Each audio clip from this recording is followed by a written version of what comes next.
Start. सभापति महोदय, इस संस्था की रजत जयंती के अवसर पर एक नए सभागार का शिलान्यास करना वास्तव में प्रसन्नतादायक है। शिलान्यास का कार्य अब बहुत आसान हो गया है, क्योंकि हमें बस एक बटन दबाना पड़ता है और किसी प्रकार खंड तक आने जाने का भी कष्ट नहीं उठाना पड़ता।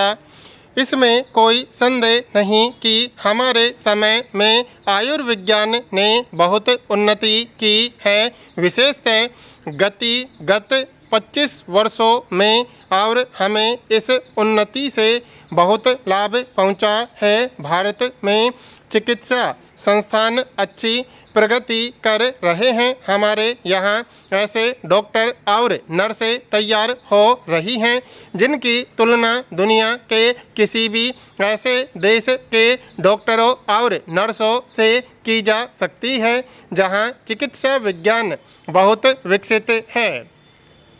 यह कुछ सीमा तक सुविधाजनक है तो कुछ अर्थों में असुविधाजनक भी है, क्योंकि इसका अर्थ यह है कि हमारे कुछ ऐसे लोग अन्य देशों की ओर खिंच जाते हैं अगर वे थोड़े समय के लिए किसी विकासशील देश को मदद देने के लिए जाते हैं और भारत को विदेशी मुद्रा भेजते हैं तो यह अच्छी बात है। लेकिन अगर वे जाकर पाश्चात्य देशों में बस जाते हैं जहां उनके अपने ही लोगों की कोई कमी नहीं है तो यह हमारे लिए हितकर है, क्योंकि उनकी सेवाओं की भारत के करोड़ों लोगों को बड़ी आवश्यकता है।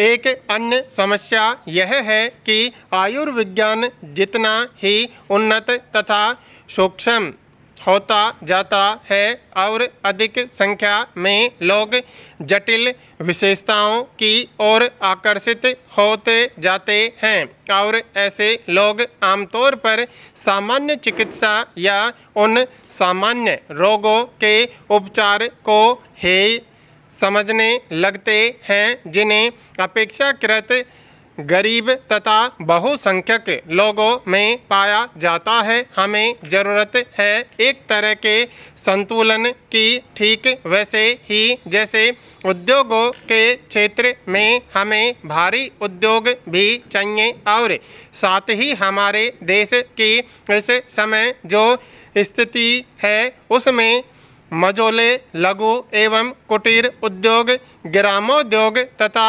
गृह शिल्प की भी आवश्यकता है। इसी प्रकार चिकित्सा के मामले में हमें नवीनतम तथा सूक्ष्मतम खोजों की आवश्यकता तो है, लेकिन ऐसी उपलब्धि चिकित्सा सुविधाओं को दूर दूर गांव-गांव तक पहुंचाने की कीमत पर नहीं होनी चाहिए। हमारे यहाँ एक विचित्र स्थिति है।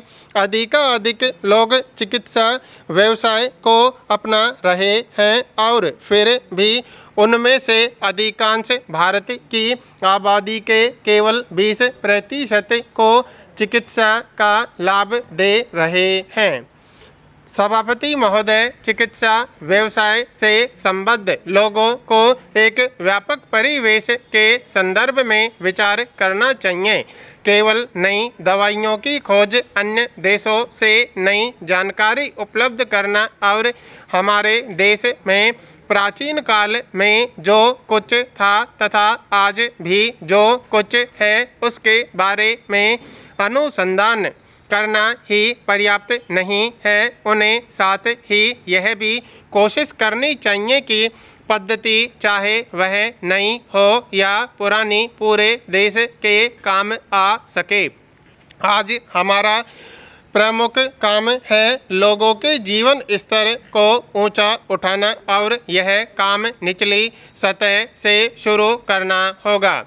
यह काम हमें सेवा भाव से और इस चेतना के साथ आरंभ करना होगा कि रोगों से बचाव का आधार सफाई है। सड़कों और रेलों की सफाई भवनों की सफाई, बाग बगीचों की सफाई, ये कुछ चीज़ें इतनी सामान्य हैं और इसीलिए मन इनकी आसानी से उपेक्षा कर देता है, जिससे इनकी ओर ध्यान नहीं दिया जाता। लेकिन आप सबने शायद वह कहानी सुनी होगी जिसमें कहा जाता है कि घोड़े की नाल की कमी पड़ जाने से युद्ध में पराजय हुई। जीवन में भी अक्सर यही होता है। छोटी छोटी चीज़ों का जिनकी ओर ध्यान देने की हमें कोई ज़रूरत महसूस नहीं होती, उतना ही महत्व है जितना अधिक मुश्किल और जटिल चीज़ों का।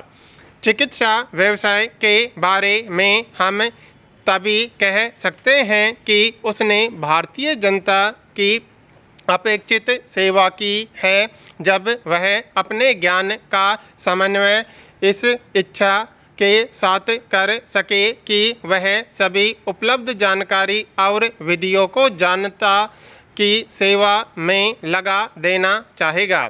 लेकिन अगर हमारे यहाँ ऐसी बीमारियाँ मौजूद हैं जो तूफान की तेज़ी से चारों ओर फैल रही हैं तथा हजारों लाखों लोगों के स्वास्थ्य को चौपट कर रही हैं, तो हजारों आयुर्विज्ञान संस्थानों या नए से नए उपकरणों अथवा बढ़िया से बढ़िया शल्य चिकित्सा से क्या फ़ायदा होने वाला है। हमने कुछ बीमारियों पर काबू पा लिया है, जैसे चेचक पर मलेरिया के उन्मूलन की दिशा में भी हमने बहुत प्रगति की है, लेकिन दुर्भाग्य से ऐसा लगता है कि वह फिर अपनी पकड़ मजबूत करने वाला लगा है।